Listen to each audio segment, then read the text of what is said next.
Bolajoningiz yaqindagina shamollab, endi tuzalayotganida, hattoki oxirgi 1-2 kun ichida temperatura ham kuzatilmadi.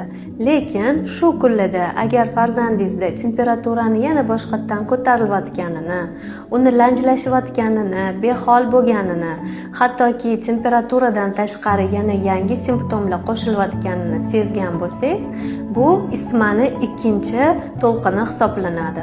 Birlamchi yuqtirib olgan virusli infeksiyasiga katta ehtimollik bilan bakterial infeksiya ham qo'shilganidan darak beradi. Bunda farzandingizda nafas olishi qiyinlashuvi, xirillashlar, hansirash, teridagi toshmalar va boshqa simptomlar misol bo'lishi mumkin.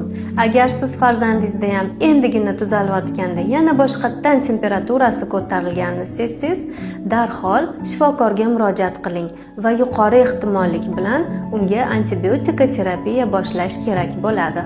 Isitmani ikkinchi to'lqini gripp sezonida juda ko'p bolalarda kuzatilyapti va bu videoni farzandi bor barcha tanishlaringizga jo'natib qo'ying. Hammamiz bu narsani albatta bilishimiz shart.